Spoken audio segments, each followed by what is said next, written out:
Welcome back, everyone, to Afrodo Reviews. And on this channel, I help you decide. Is that book worth reading over second breakfast? Or does it deserve the fiery pits of Mount Doom? That's what we're here to decide. Gears of War Aspho Failed is a prequel / mid-quill novel published in the Gears of War franchise on October 28, 2008, a mere 1 week before the release of Gears of War 2. The series was commissioned shortly after the release of the first game, as then president of Epic Games, Michael Capps, said that he felt the world would be needed to be more thoroughly explored. Having loved Karen Travis's work on the Republic Commando series in the EU, she was brought in to write the first 3 books, which would then turn into 5 books, and each would be kind of a variety of prequels, sequels, and midquels, depending on where exactly you were reading. And that's not including any of the comics that come within the games as well. Eventually, Travis would leave the series, and the novel writing would go to Jason M. Howe, or Hugh, depending on how you're supposed to say that, for the next 2 novels, which were set in the era of the sequel series. And then Michael A. Stackpole would add his own flair into the series with the latest book that was published, Etheria Rising, which was published in 2021. All in all, there isn't too much to offer in terms of background on the book, so let's go ahead and talk about the Gears of War franchise. When people run in circles, it's a very, very bad. Gears of War is a third-person shooter game released on Xbox 360 on November 7, 2006, and on PC almost exactly 1 year later. Give a single day. The first game was originally envisioned as a horror title, combining elements from Band of Brothers, Resident Evil 4, and Kill Switch, before eventually being reloaded into a more straightforward cover shooter with horror elements. Upon its release, Gears of War received praise from critics, maintaining an average score of 93.97 on GameRankings and a 94 out of 100 on Metacritic. It was the second highest rated game of 2006 on both sites. Most reviewers praised the game at the time for its conceptual visuals, the presentation, and sound. IGN's review of the game called it the most gorgeous looking game on the Xbox 360, and that the sound design is worthy of awards. As far as the story of the Gears of War franchise goes, it's actually sort of bare bones in terms of story writing. I played through the first game, specifically buying the reloaded version, and I was kind of surprised about how much of a nothing burger the first game was in terms of the actual story within it. The story itself is fairly simple. You play as Marcus Phoenix, a sergeant in this world's military, the coalition of governments, as they attempt to fend off a subterranean monstrous horde only known as the Locust, who emerged from underneath the crust 14 years ago from the start of the first game. The Locusts are dangerous monsters who have no humanity and seem to want only a single thing: to wipe out all of humanity.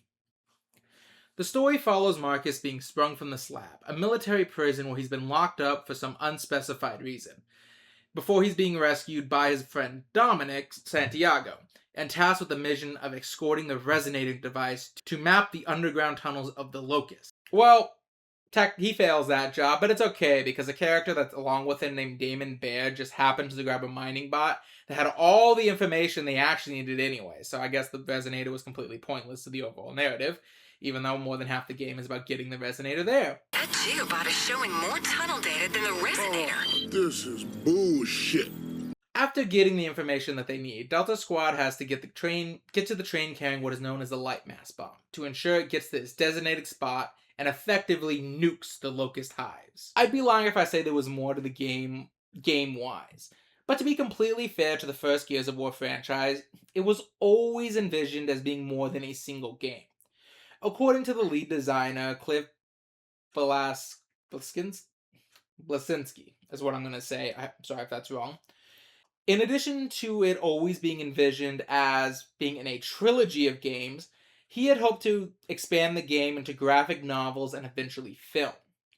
While he hasn't quite gotten the film adaptation he wants, which, considering the landscape these days, does kind of surprise me a little, He has gotten the Expanded Universe comics and novels, as well as 4 sequels to the games that explore the world further. It's hard to say that if he'll ever really get his film, because apparently it's just been in production hell since 2007. And they still haven't given up on it, as David Lech and Callie McCormick were put on it in 2025. I guess only time will tell if it does eventually come out. But it's hard to tell. Typically, when things are in production hell that long, they don't tend to be that good when they do finally come out. Personally, I feel that's all that really needs to be said to get the context of my first review. So here's the report card.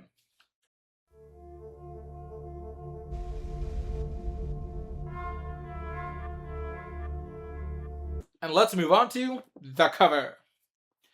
Now, the cover is good. It's clearly an homage to the cover of the first game, and I specifically call it an homage instead of a copy-paste job like I did with Resistance: The Gathering Storm, because there are actual changes that were made to the cover. It's an homage. Marcus is notably designed to be much younger, lacking his signature scar, his facial hair, and his eyes are somewhat noticeably softer. In addition, the gear he wears is less advanced. His Lancer is sporting a more traditional bayonet than the chainsaw one the series had become known for, and his armor is lacking his sergeant stripes. Or at least, I assume that's what those stripes on the cover of his armor is, because the armors don't really have any of those glowing highlights that you often see in sci-fi works, and that's sort of what they look like on the cover, but not how they look on the game. It honestly is a decent cover. If I had one complaint about it, is I think the setting that he's in, this random jungle background, it doesn't necessarily fit anywhere in the book.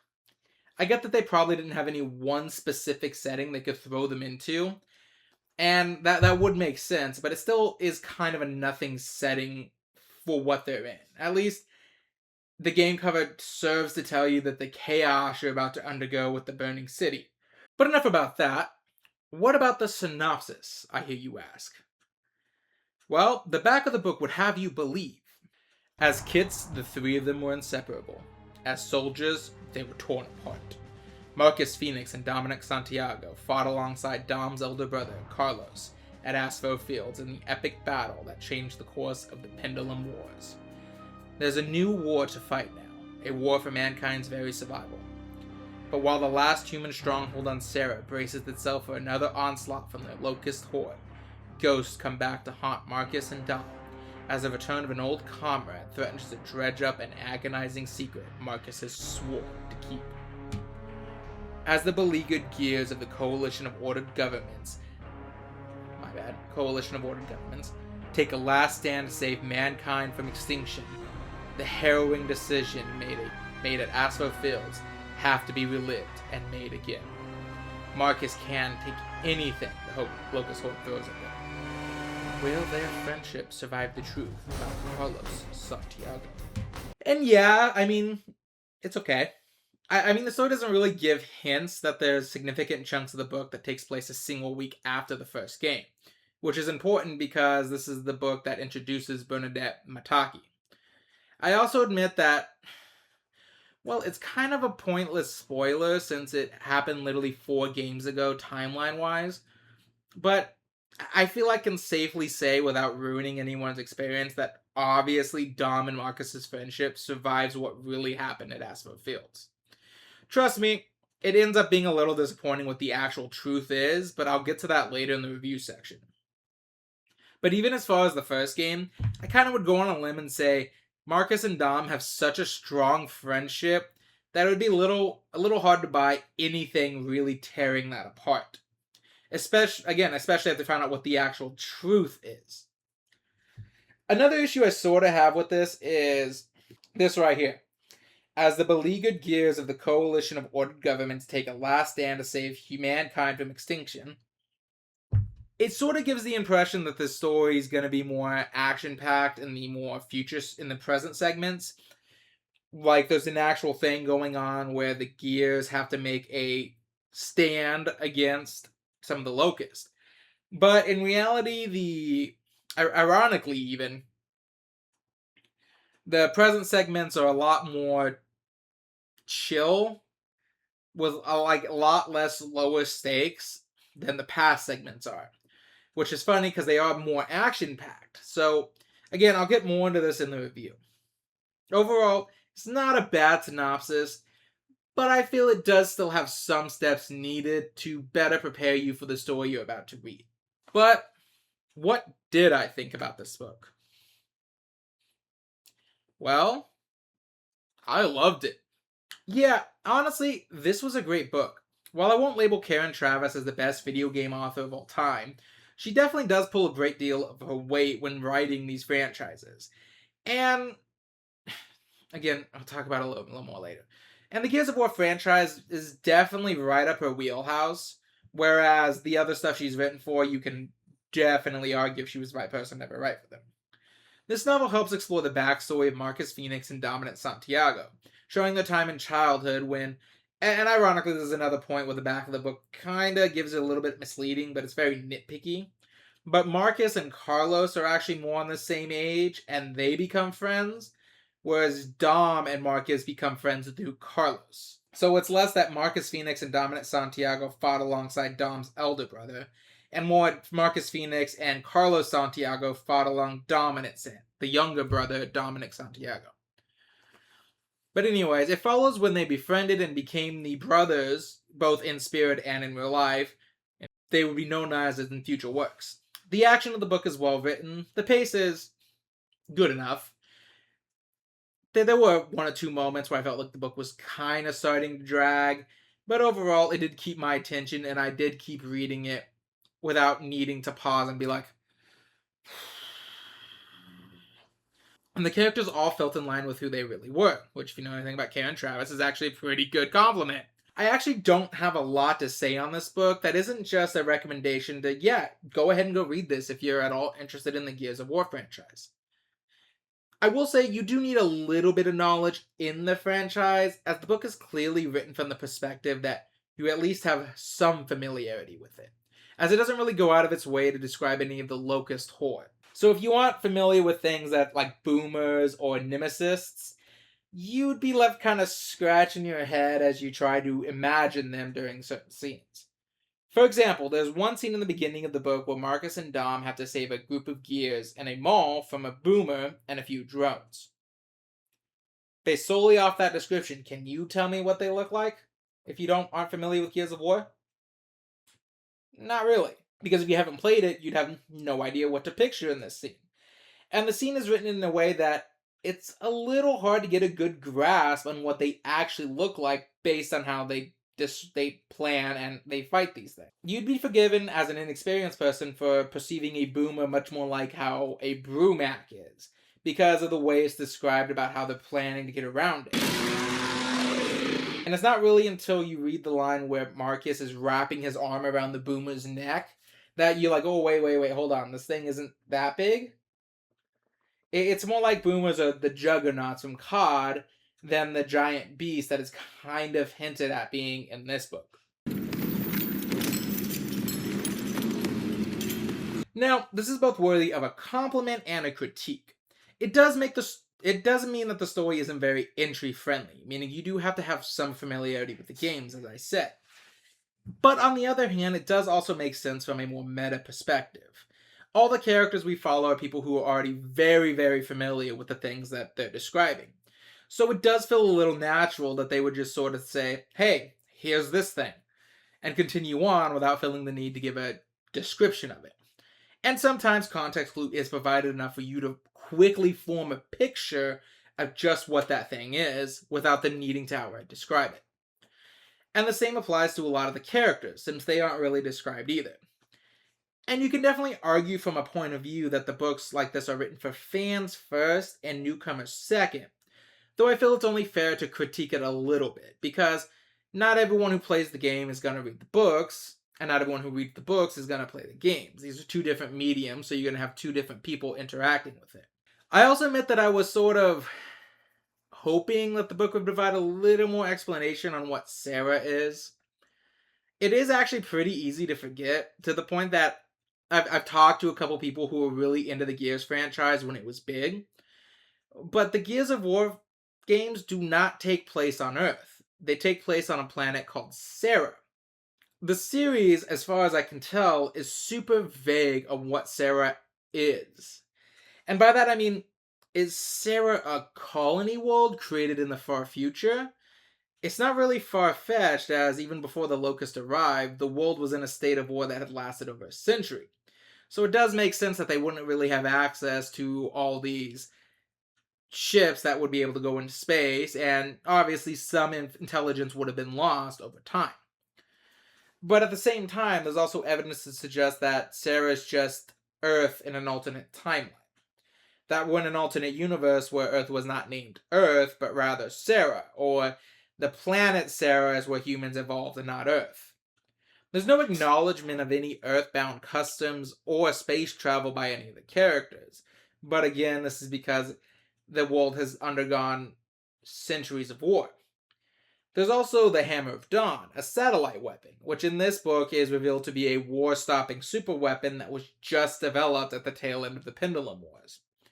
Which would seem odd for a society that has had access to spaceships at one point. You would think at that point, satellite weapons were probably a little more normal than typical ballistic weapons. It was admittedly something I hoped would get explored, but didn't, so this is much more of a nitpick for me than anything else. And as far as I can tell, none of the other books actually explore it, so I'm just gonna go ahead and guess I'm not getting an answer to that one. Another small thing that I think the book should have been a little more clear on is that it was going to be written in an anachronistic style. You see, the book jumps back and forth between prequel and midquel. That is, to say present day of the Gears of War franchise is a little disingenuous in more that it's more like a week after the first game, and it takes place decades in the past at the same time, as it explores the backgrounds of Marcus, Carlos, and Dom, and to a lesser extent, Bernadette and Hoffman. The problem is, the book doesn't really warn you too well about this. So for the first 50 pages, I'm reading a sequel to Gears 1, which actually made me stop and look up to make sure that there was actually supposed to be a prequel, or if I had been duped somehow. Turns out, yes, it is a prequel, but it jumps back and forth. I wish I could say that the present plot was gripping, and while it wasn't bad, I do think it mostly serves on a higher level of okay than anything. It clearly there just to serve as the vehicle to the flashback that would be the Aspho Fields plotline. Considering the stories juggle the POVs of present Dom, present Hoffman, past Hoffman, present Bernadette Mataki, past Bernie, and Carlos Santiago, it does kind of get a little confusing where you are at times in the timeline, as Carlos is the only character that's specifically only in the flashback, whereas you follow all the other characters directly from their point of view in both the past and present. I think the story would have been largely just better off focusing entirely on the flashback for a point, and only cutting back to the present near the end, or focusing only on the flashback character like Carlos to explain what's going on, rather than cutting back and forth between them. Back and forth between past and present characters. Honestly, I think the biggest critique I have for this story is, it's unfortunately directly related to the fact that I know the author who wrote this. By that I mean I know who the author is, not that I know them personally. You see, Karen Traviss is very well known for her more deconstructive takes on established properties, which I find hilarious because she proudly declares that she never actually truly engages with the property she writes for, apart from her own works. Now, this is more apparent in works like her Star Wars EU books, so I'll save that extended rant about that for one of her worst books in that area more than anything else, as I think Traviss was very well into the Gears of War, enough that it didn't actually affect this final product, even by her own admission, mind you. She knows nothing about the actual story of the games, because she refuses to watch the cutscene DVD that was put together for her by the lead designer. Really, it's because I know how Traviss tends to write that sort of makes me wonder, how am I reading some of these deconstructions? For example, the story just throws ideas at you, and there's certain ones like, can you consider gun manufacturer and scientists who develop these guns innocent civilians in a war. They may not be on the front lines firing their guns, but they are designing and creating ways for those who do go on the front lines to kill each other. And you know what? That's a very interesting thing to take. It's a very nice internal debate I can see being explored, especially as a good chunk of what Aspho Field is about is stealing the Hammer of Dawn from their enemies. There's a lot of nuance you can inject on the debate, and every character could have their own little and every character both does and doesn't have their own little take on it. That being said, because it's Karen Traviss, there are some of these deconstructions that I'm kind of wondering, is Karen Traviss just exploring the nuance of the idea? Or is she telling me what to believe? Is she genuinely shilling for some of these concepts? Because if you're at all familiar with Karen Traviss's writing, you do know that she has a habit of writing more towards the fascist, sympathizing side of things. It's weird because I definitely think that all men are created equal, but at the same time. Now, this will, again, this is much more apparent if you read her Star Wars EU books, which, again, I will dive into when I finally get to one of her worst books in there. But Karen Traviss does have a habit of writing on the more fascist ideologies and a little more in favor of them. And that is pretty apparent in this book, but it is shielded enough that I'm left to wonder, is Karen Traviss meaning this as just the character's thought, or is this something the author is telling me, yeah, agree with it? For example, there's almost a purifying sense to the way she writes the war and violence that these characters engage in. While she does explore the horrors of war, she also treats war itself as the thing that makes true families.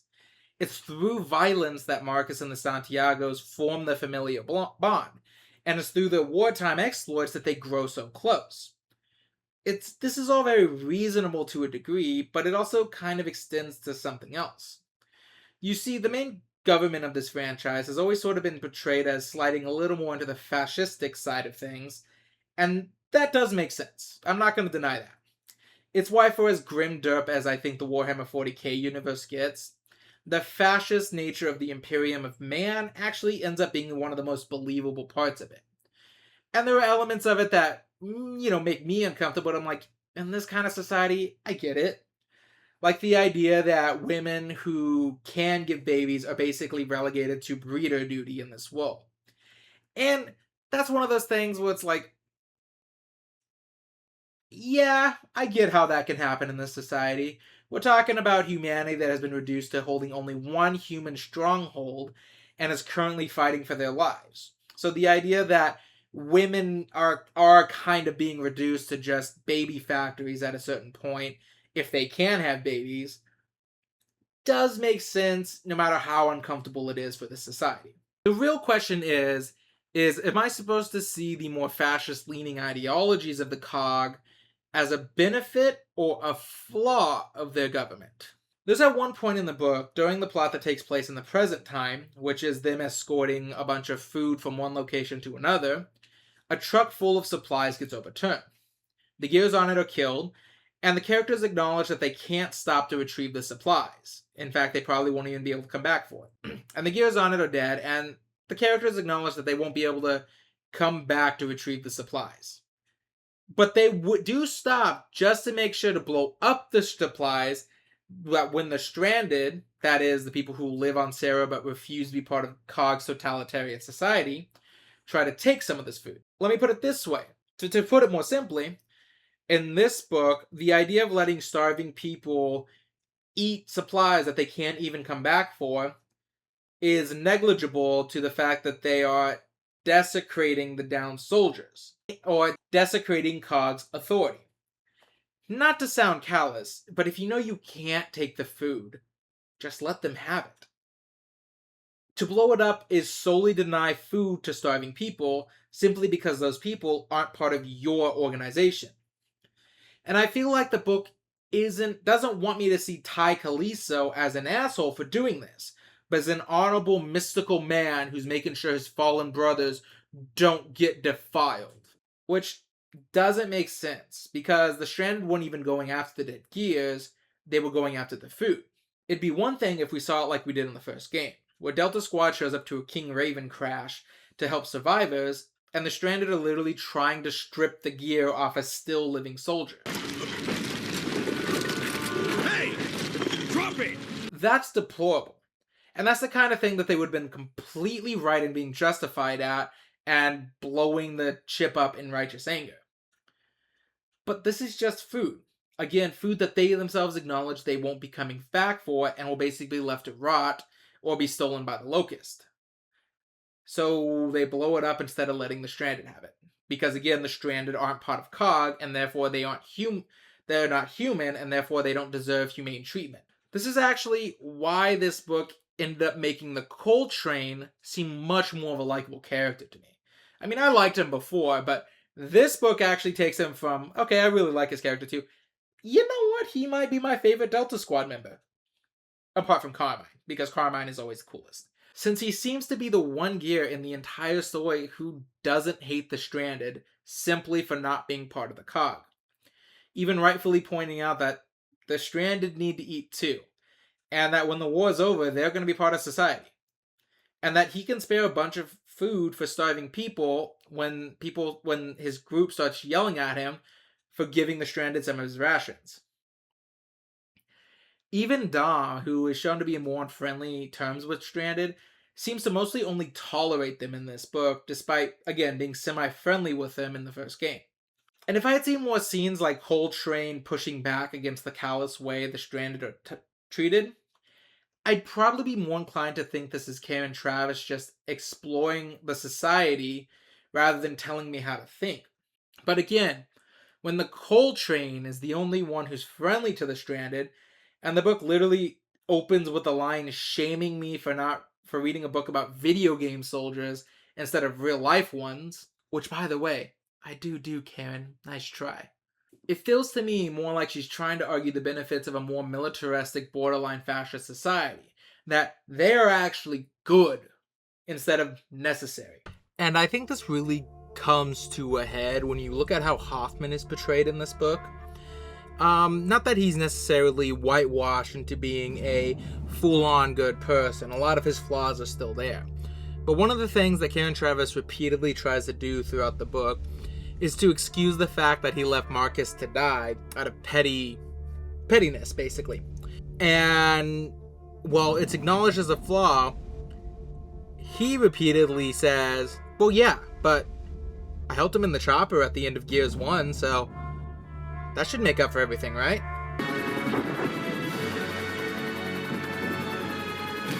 And it's weird just how sympathetic she tries to make him in this book. Which I'm not gonna say I like nuanced characters. But like I said, it goes beyond nuance, and it's more like she's trying to make you look, no, really, he's a good guy. He's just rough around the edges, I promise. See, he may have left Marcus to die out of pettiness, but he helped him in the chopper at the end, therefore, it's all forgiven. That's how it comes off. I'm not necessarily saying that's what she's doing, and like I said, the book is written in a way that you could read it the other way. This is, again, purely because I know how Karen Traviss is that it's making me question what I'm supposed to be taking from this. Again, it's just one of those, because I know the author, I don't know how to take these scenes. And I'll be honest with you, I'm not a big fan of books that try to push fascist ideology as good things. Sorry, I guess I got a little off track with that. But I think my point stands. Sometimes knowing a little too much about the author can affect how you read certain books. There's a number of very famous classical authors I can even point that out for. All in all, though, I'd still give this book an 8 out of 10.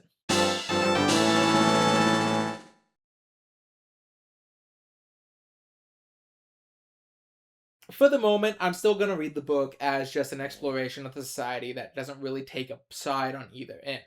Karen Traviss is a decent writer, again, not my favorite, but I think this world is her bread and butter. This is the kind of world that she definitely is at home writing in compared to some of the work she's done in other stuff. And I really think that shows throughout the book. This is a very good book for the Gears of War franchise. And again, if you have any kind of interest in the Gears of War franchise, I do recommend picking up this book. It's good. It's actually no joke, it's clearly the best book I've read all month. I don't know if the Doom. I don't know if the Doom review is gonna go live before I make this one live, but hopefully. Anyways, with that being said, like I said, my main issue with this book is both very minor nitpicks and kind of a wonder of the ideology of the book more than anything. With that being said, I really don't have much else to say about the book. Again, I just recommend going ahead and reading it. Obviously, it doesn't deserve Mount Doom or anything like that. It is a very good book for the universe it is set in. Like I said, I don't really have much else to say. Just remember, with every book comes an adventure, and every adventure is worth having. Even the bad ones. See you later, everyone.